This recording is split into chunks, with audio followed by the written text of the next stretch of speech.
Hello दोस्तों, DK class में आपका स्वागत है।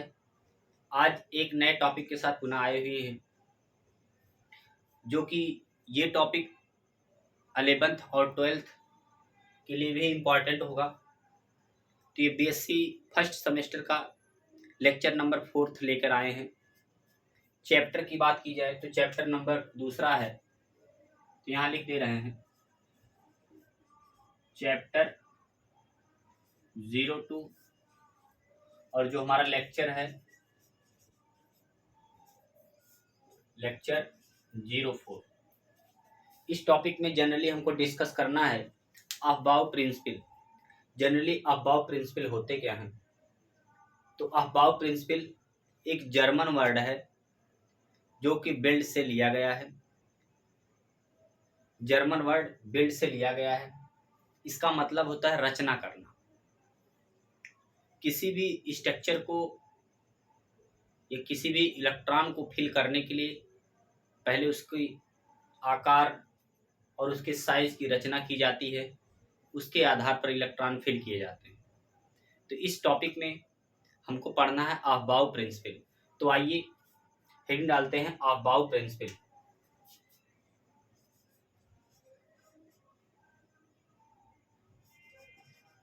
अफबाउ प्रिंसिपल,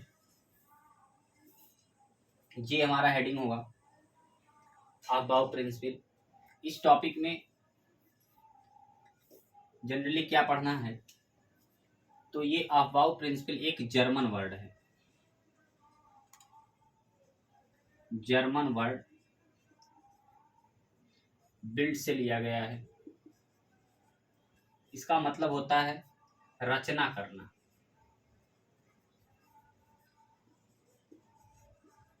रचना करना क्या होता है? रचना करना।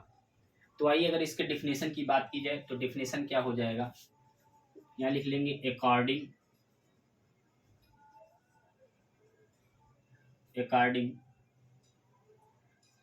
To this principal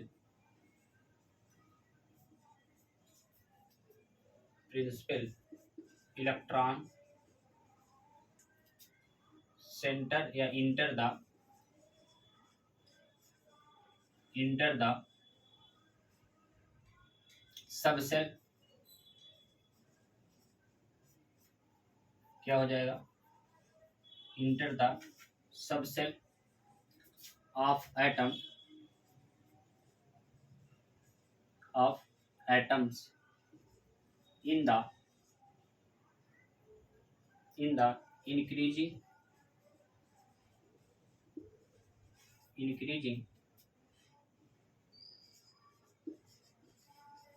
order of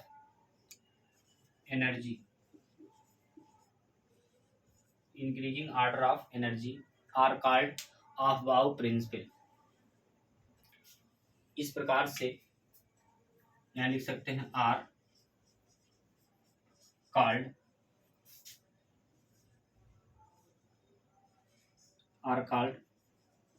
Aufbau principle. तो जनरली अफबाउ ने क्या कहा था कि किसी भी ऑर्बिटल में इलेक्ट्रॉन फिल करने के लिए एक एक इलेक्ट्रॉन करके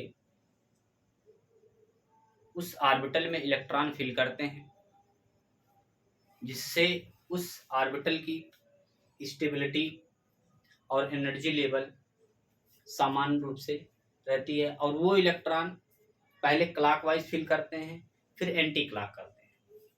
कहने का मतलब ये है कि एक एक इलेक्ट्रॉन का मतलब ये हुआ कि जैसे सपोज कीजिए हमने एस ऑर्बिटल ले लिया। ये एस ऑर्बिटल क्या है? यस सब सेल है।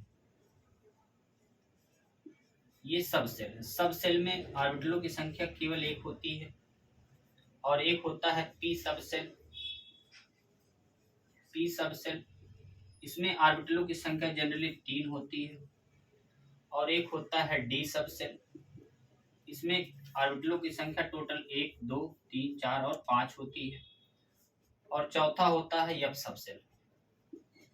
इसमें ऑर्बिटलों की संख्या टोटल 7 होती है। तो 1 2 3 4 5 और 6 1 7 7 होती है।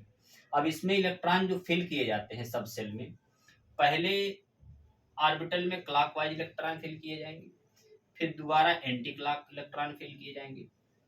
इसी प्रकार से यहाँ से एक क्लॉकवाइज, एक क्लॉकवाइज, एक एंटी क्लॉक, एक क्लॉकवाइज, एक क्लॉकवाइज, एक क्लॉकवाइज, एक क्लॉकवाइज और एक क्लॉकवाइज। इसके बाद जब ऑर्बिटल में इलेक्ट्रॉन फिल हो जाते हैं पूर्ण रूप से, इसके बाद इलेक्ट्रॉन पुनः एंटी क्लॉक की तरफ बढ़ जाता है। तो ये एंटी क्लॉक में इलेक्ट्रॉन पैरेलल स्पिन में इलेक्ट्रॉन भरना प्रारंभ हो जाता है। उसी प्रकार वहां भी होगा, पहले सिंगल सिंगल इलेक्ट्रॉन भरेंगे सभी ऑर्बिटलों में, इसके बाद उसके अपोजिट स्पिन में इलेक्ट्रॉन भर देंगे, क्योंकि एक ऑर्बिटल में केवल मैक्सिमम 2 इलेक्ट्रॉन रह सकते हैं। जैसे आप देखिए, एक ऑर्बिटल में 2 इलेक्ट्रॉन, यहाँ भी एक ऑर्बिटल में 2 इलेक्ट्रॉन, यहाँ भी एक ऑर्बिटल में 2 इलेक्ट्रॉन, सभी ऑर्बिटलों में केवल 2 इलेक्ट्रॉन होते हैं। तो सपोज कीजिए अगर पूछ लिया जाए कि ऑर्बिटलों में मैक्सिमम इलेक्ट्रॉनों की संख्या कितनी होती है, या पूछ लिया जाए कि एस पी डी और एफ ऑर्बिटलों में इलेक्ट्रॉनों की संख्या कितनी होती है, तो आप कहेंगे 2। तो इन केसों के अनुसार अफबाउ ने एक रूल दिया, अफबाउ प्रिंसिपल रूल उन्होंने किस प्रकार दिया, इसकी संरचना का अध्ययन किया जाए, किस प्रकार इलेक्ट्रॉन फिल किए जाते हैं। तो पहले आप लिखेंगे 1s, फिर लिखेंगे 2s, इसके बाद 3s, 4s, देन 5s, इसके बाद 6s, इसके बाद 7s। ये ऐसे इलेक्ट्रॉन फिल किए जाएंगे। इसके बाद जो हमारा 1s होता है, 1s को छोड़कर यहाँ से 2s से स्टार्ट होता है, तो यहाँ लिख देंगे 1s, इसके बाद 2p, इसके बाद यहाँ लिख देंगे 3p, डाउन करते हैं 2p, 3p, 4p, then 5p, then 6p, then 7p, then 7p। ये 7p हो जाएगा। इसके बाद आ जाएंगे आप 3d, 4d, इसके बाद 5d, क्या हो जाएंगे ये 5d,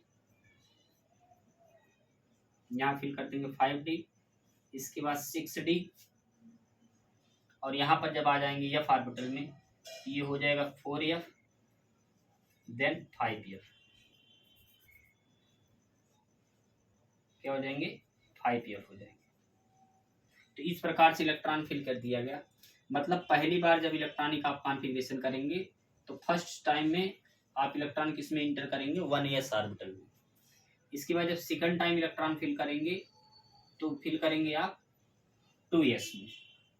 इसके बाद जब इसमें इलेक्ट्रॉन फिल कर लेंगे, फिर इलेक्ट्रॉन का थोड़ा सा स्ट्रक्चर चेंज हो जाएगा, तो इलेक्ट्रॉन आप फिल करेंगे इसमें तीसरे नंबर वाले में आएंगे, तो 2s के बाद आएंगे 2p, इसके बाद 3s। समझ रहे बात को, पहले इलेक्ट्रॉन 1s में, इसके बाद 1s के बाद आ जाएंगे 2s में, 2s में जैसे इलेक्ट्रॉन फुल होगा तुरंत आएंगे 2p में, 2p के बाद आ जाएंगे 3s में।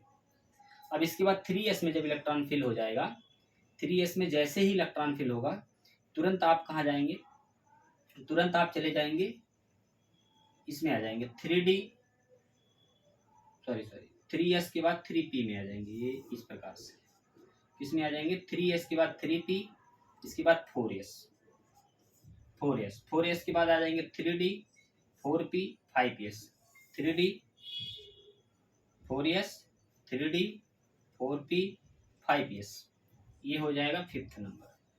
इसके बाद जब इसमें 5s में इलेक्ट्रॉन फिल हो जाएंगे, फिर आ जाएंगे 4d, 5p, 6s, 4d, 5p, 6s। तो ये हो जाएगा 6 नंबर इलेक्ट्रॉन फिल करने का। इसके बाद जैसे इलेक्ट्रॉन यहाँ फुल होगा 6s में, तुरंत आ जाएंगे 4f, 5d, 6p, 7s। ये हो जाएगा हमारा 7s था ये। तो इलेक्ट्रॉन सातवें में यहाँ भर देंगे 6s, 4f, 5d, 6p7s। इसके बाद जैसे 7s में इलेक्ट्रॉन फिल हो जाएगा तुरंत आ जाएंगे 5pf में, तो 5pf 6d और 7p में आ जाएंगे। तो ये हो जाएगा 8th नंबर। आई होप ये चीजें आप समझ गए होंगे।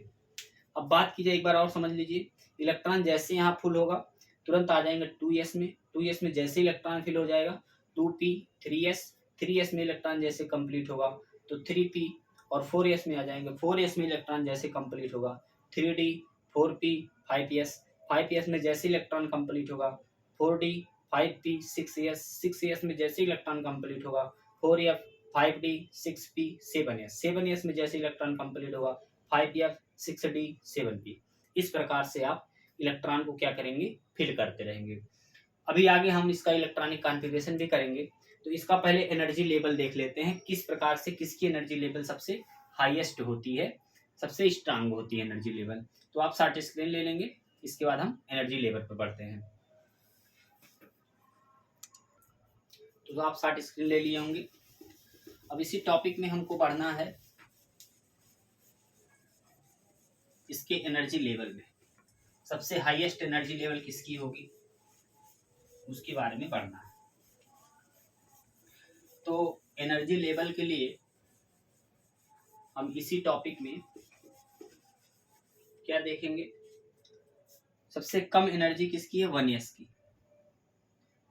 तो इस प्रकार से यहाँ लिख देंगे 1s less than 2s less than, इसके बाद क्या आता है 2p, तो 2p 2 की p के बाद 3s, 3s के बाद क्या आ जाता है 3p, 3p के बाद 4s, 4s के बाद क्या आ जाएगा 3d, 3d के बाद आ जाएगा 4p, 4p के बाद आ जाएगा 5s,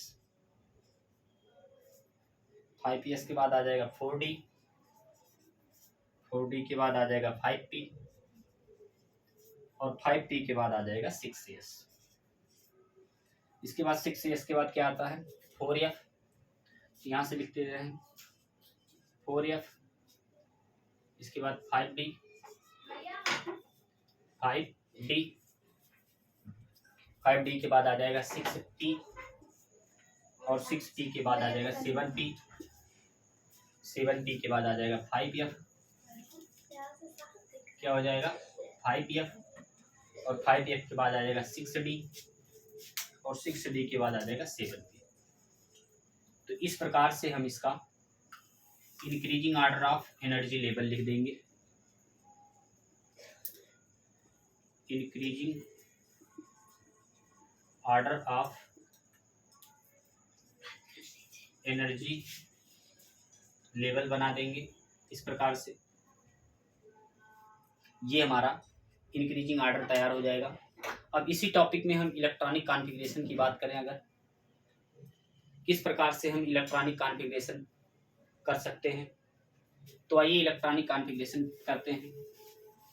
तो हेडिंग डाल देंगे इलेक्ट्रॉनिक कॉन्फ़िगरेशन ऑफ एलिमेंट। यहाँ electronic configuration, electronic configuration heading डाल देंगे। अब अगर बात की जाए इलेक्ट्रॉनिक कॉन्फ़िगरेशन की, तो एस ब्लॉक के एलिमेंट ले सकते हैं, पी ब्लॉक के एलिमेंट ले सकते हैं, डी ब्लॉक के एलिमेंट ले सकते हैं, किसी भी एलिमेंट का इलेक्ट्रॉनिक कॉन्फ़िगरेशन ले सकते हैं। तो आइए हम अगर एस ब्लॉक के एलिमेंट की बात करें, तो एस ब्लॉक में 2 सीरीज होते हैं। एक होता है हाइड्रोजन से लेकर आप फ्रांसियन तक के एलिमेंट आ जाएंगे। तो मान लीजिए अगर आप हाइड्रोजन लेते हैं, हाइड्रोजन, इसके बाद लिथियम, इसके बाद सोडियम, फिर पोटेशियम, फिर रुबिडियम, सीजियम, फ्रांसियम, ये एलिमेंट लेते हैं। तो इस एलिमेंट में अगर इलेक्ट्रॉन की बात की जाए तो ये एस ब्लॉक के एलिमेंट है, S block element, S block के एलिमेंट है। ये फर्स्ट सीरीज के एलिमेंट है एस ब्लॉक के। इसको बोलते हैं हा ली ना की रब से फरियाद, हा ली ना की रब से फरियाद। इस प्रकार से इसके सीरीज को ज्ञात कर सकते हैं। तो इसमें एक सीरीज होता है इलेक्ट्रॉनिक विन्यास करने के बाद इसके एटॉमिक नंबर ज्ञात करने के लिए। तो 2, 8, 8, 18, 18 देन 32, 32।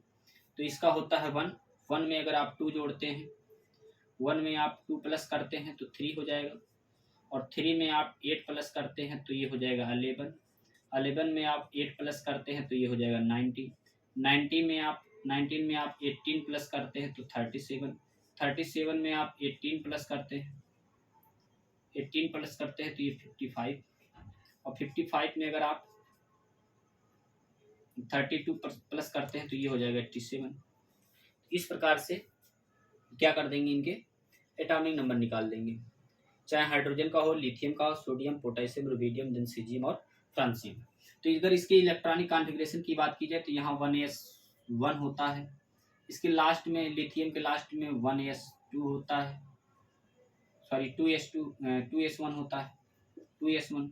सोडियम की बात की जाए तो सोडियम में होता है 3s1, और पोटेशियम की बात की जाए तो 4s1, रुबिडियम की बात की जाए तो 5s1, और उसके बाद सीजियम की बात की जाए तो 6s1, और उसके बाद फ्रांसियम की बात की जाए तो ये 7s। इस प्रकार से हम इलेक्ट्रॉनिक कॉन्फ़िगरेशन कर लेते हैं। ऐसे ही आप एस ब्लॉक के सेकंड एलिमेंट को काउंट कर सकते हैं, बेटा मांगे कार स्कूटर बाप राजी के लिए, है ना। उस प्रकार से तमाम सारे एलिमेंट हैं। तो आइए हम कुछ इंपॉर्टेंट एलिमेंट के इलेक्ट्रॉनिक कॉन्फ़िगरेशन सीखते हैं। बाकी जब पी ब्लॉक और एस ब्लॉक के एलिमेंट पढ़ाएंगे तो उसमें हम इसमें डिटेल से आपको बताएंगे कि किस प्रकार से इसको काउंट किया जाता है। सबके ऑक्सीडेशन स्टेट +1 ही होते हैं इसमें, है ना। इस प्रकार से इनको एक नाम से और जाना जाता है, इनको जनरल एल्काइली मेटल के नाम से जाना जाता है, और जो सेकंड सीरीज होते हैं उनको एल्कालाइन अर्थ मेटल के नाम से जाना जाता है। तो इस प्रकार से नाम दिए जाते हैं। तो इनके कुछ इंपॉर्टेंस इलेक्ट्रॉनिक कॉन्फ़िगरेशन सीखने के लिए हम इसमें देखेंगे। तो कुछ इनको मेटल धातु भी बोलते हैं। तो आइए इसमें एक एलिमेंट ले लेते हैं सोडियम, और उसके बाद दूसरा एलिमेंट ले रहे हैं इसमें, मान लीजिए आप नाइट्रोजन के लिए या फास्फोरस के लिए ले लीजिए। तो फास्फोरस ले रहे हैं, सोडियम 11, फास्फोरस 15। इसके बाद डी ब्लॉक के एलिमेंट ले रहे हैं, अच्छा डी ब्लॉक के एलिमेंट भी ले लेंगे। तो ये सोडियम हो गया, ये पोटेशियम भी ले रहे हैं 19 के लिए, है ना। इसके बाद मैग्नीज भी ले रहे हैं 12 के लिए। ये कुछ एलिमेंट्स हैं, इसके इलेक्ट्रॉनिक कॉन्फ़िगरेशन के द्वारा सीख लिया जा रहा है। तो आप देखिए इलेक्ट्रॉनिक कॉन्फ़िगरेशन में पहले एस में 2 इलेक्ट्रॉन होते हैं, इसके बाद 1s, 1s के बाद 2s आता है, 1s के बाद 2s, यहाँ देखिए 2s आ गया। 2s के बाद क्या आता है, 2p आता है। तो 2s के बाद क्या आता है, 2p6 आ जाएगा। तो आप काउंट कर लेंगे, 2 और 4 और 6, 10 हो जाएगा। मतलब 2 इलेक्ट्रॉन इसमें, 2 इलेक्ट्रॉन इसमें, 4 इलेक्ट्रॉन और 6 इलेक्ट्रॉन, 10 इलेक्ट्रॉन। इसके बाद क्या आ जाएगा, 2p के बाद 3s, तो यहाँ लिख देंगे 3s1, 11 इलेक्ट्रॉन फिल हो गए। तो आउटर सेल में इसके कितने इलेक्ट्रॉन है, 3s1। अभी इसके पहले हमने बताया भी था शॉर्टकट में। तो इस प्रकार से इलेक्ट्रॉनिक कॉन्फ़िगरेशन कर लेंगे। वैसे ही फास्फोरस के लिए कर लेंगे 1s2, 2s2, 2p6, इसके बाद 3s2। 15 के लिए करना है 10 और 2 12, और 3 15 p3 हो जाएगा, क्योंकि ये पी ब्लॉक के एलिमेंट है ना। लास्ट में इसके p3 आ जाएंगे। ऐसे सोडियम के लिए कर लेंगे 1s2, 2s2, 2p6, 3s2, और उसके बाद 3p6 और 4s1 आ जाएगा। काउंट कर लेंगे, 2 और 4 6, 10, 2 12, 6, 18 1 19। आउटर सेल में इसके कितने इलेक्ट्रॉन है, 1 इलेक्ट्रॉन, यहाँ देखिए। इस प्रकार से आ जाइए मैग्नीशियम में कर लीजिए। मैग्नीशियम 12 के लिए 1s2, 2s2, 2p6 और 3s2, क्या हो जाएगा ये 3s2। तो 2 4 और 6 10, 2 12, 12 हो गया। आउटर सेल में इसके 2 इलेक्ट्रॉन है मैग्नीशियम के। तो इस प्रकार से इनको एल्काइली अर्थ मेटल के भी नाम से जाना जाता है। तो इस प्रकार से इलेक्ट्रॉनिक कॉन्फ़िगरेशन हमने सीख लिया। अब बात की जाए डी ब्लॉक एलिमेंट के इलेक्ट्रॉनिक कॉन्फ़िगरेशन की, डी ब्लॉक के इलेक्ट्रॉनिक कॉन्फ़िगरेशन की। तो डी ब्लॉक का इलेक्ट्रॉनिक कॉन्फ़िगरेशन भी देख लेंगे, किस प्रकार से डी ब्लॉक के इलेक्ट्रॉनिक कॉन्फ़िगरेशन कर लेंगे। तो डी ब्लॉक के 3D सीरीज के लिए, 3D सीरीज के लिए देख लेंगे इसमें कौन कौन से एलिमेंट आ जाएंगे 3D सीरीज में। तो एक हो जाएगा स्कैंडियम, इसके बाद टाइटेनियम, वनेडियम, क्या हो जाएगा, वनेडियम, क्रोमियम, इसके बाद मैग्नीज, इसके बाद आयरन, कोबाल्ट, निकिल, कॉपर और जिंक। ये कुछ एलिमेंट है। तो ये हो जाएगा 21, ये हो जाएगा 22, 23, 24, 25 और देन 26, 27, 28 और 29 और 30 के। 3D सीरीज का देख लीजिए। देखिए एक ट्रिक होता है, अगर आप आसानी से इसको ज्ञात करना चाहते हैं तो सबसे अच्छा ट्रिक क्या है, जो पास हो उसका पावर कर दीजिए, उसका पावर यस कर दीजिए।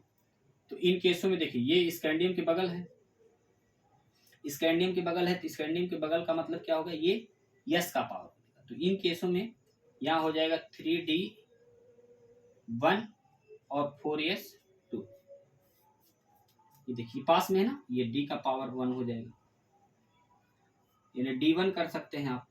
इसी प्रकार से इस टाइटेनियम के लिए यहाँ D2 हो जाएगा और 4s2 कर दीजिए। वनेडियम के लिए D3, 4s2 कर दीजिए। क्रोमियम एक एक्सेप्शनल केस आ जाता है, तो इनमें थोड़ी सी चेंजिंग आ जाती है, D5 और 4s1 आ जाता है।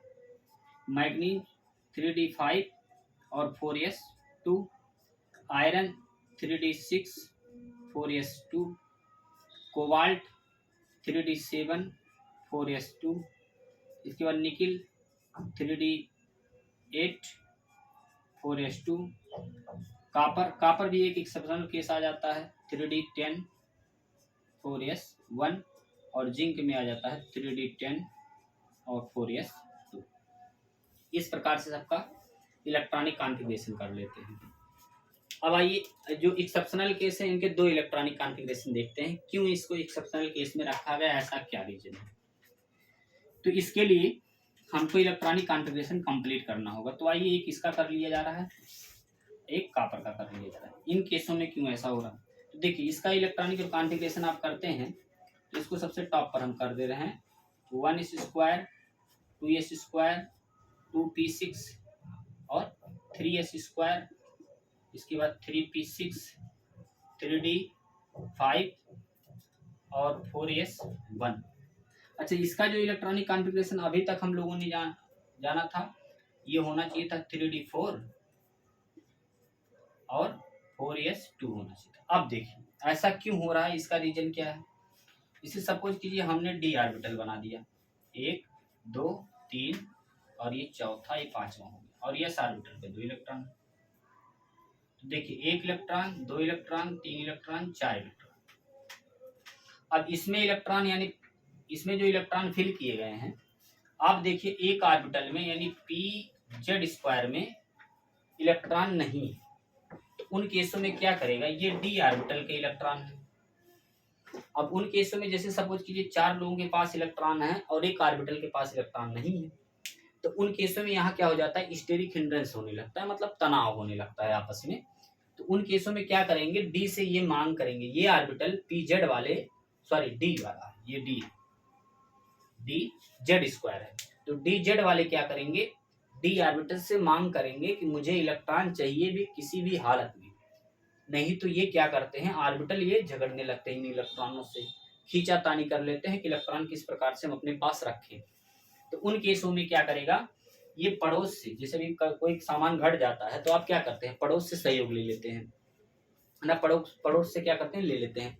तो उन केसों में इसके पास इलेक्ट्रॉन ना होने की वजह से ये इलेक्ट्रॉन मांग लेता है यस से। यस से इलेक्ट्रॉन मांगता है क्योंकि यस में इलेक्ट्रॉन सिंगल भी क्या होता है, स्टेबल रह सकता है। तो उन केसों में यस से इलेक्ट्रॉन मांगेगा, यस इलेक्ट्रॉन एक अपना ट्रांसफर कर देगा। जैसे इलेक्ट्रॉन ट्रांसफर करेगा तुरंत ये स्टेबल हो जाएंगे। देखिए 1 2 3 4 5 1। अब इन केसों में देखिए ये हो गया 3d5 और ये हो गया 4s1। तो अब इसकी स्टेबिलिटी क्या हो गई, बरकरार रह गई। तो इन केसों में इसीलिए इसका इलेक्ट्रॉनिक कॉन्फ़िगरेशन इस तरह ना होकर ये हो जाता है 3d5 और 4s1। तो इसीलिए इसको इलेक्ट्रॉनिक कॉन्फ़िगरेशन इस तरह ना करके डायरेक्टली ये से ही इलेक्ट्रॉनिक कॉन्फ़िगरेशन हम कर लेते हैं। बात समझे। वही केस यहाँ भी होगा, कॉपर में भी, कॉपर का भी लास्ट इलेक्ट्रॉनिक कॉन्फ़िगरेशन आप करेंगे तो यहाँ हो जाएगा, हमने कहा 3d9 और 4s2। अब यही सिस्टम यहाँ भी होगा, यहाँ भी इलेक्ट्रॉन फिल कर दीजिए, 1 2 3 4 5, एक इलेक्ट्रॉन, दूसरा, तीसरा, चौथा, पांचवा, छठवां, सातवां, आठवां, नौवां, और इसमें 2 इलेक्ट्रॉन फिल कर दिए।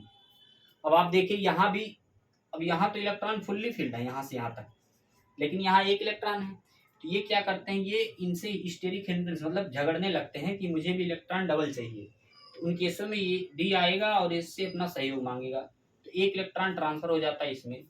जब एक इलेक्ट्रॉन ट्रांसफर हो जाता है तो इनकी स्थिति थोड़ी सी चेंज हो जाती है, थोड़ी सी चेंज हो जाती है। डबल इलेक्ट्रॉन इसमें, डबल इलेक्ट्रॉन इसमें, डबल इलेक्ट्रॉन इसमें, डबल इलेक्ट्रॉन इसमें, डबल इसमें इलेक्ट्रॉन डबल डबल फिल हो जाते हैं और इसमें सिंगल इलेक्ट्रॉन रह जाता है, तो ये स्टेबल हो जाते हैं। इसीलिए यहाँ D9 ना करके क्या हो जाता है, 3D10 हो जाता है और 4s1 हो जाता है। जैसे आप जिंक में आएंगे तो ये D तो पहले से ही कंप्लीट था, जो इलेक्ट्रॉन इंटर करेगा वो s ऑर्बिटल में चला जाएगा। तो इस प्रकार से इसका इलेक्ट्रॉनिक कॉन्फ़िगरेशन होता है। आई होप ये चीज़ें आपको समझ में आई होंगी। तो अगर वीडियो अच्छा लगा है तो लाइक करें, सब्सक्राइब करें, बेल आइकन को दबाएं, ज़्यादा से ज़्यादा लोगों के पास शेयर करें, उनकी भी हेल्प हो सके। बहुत बहुत धन्यवाद।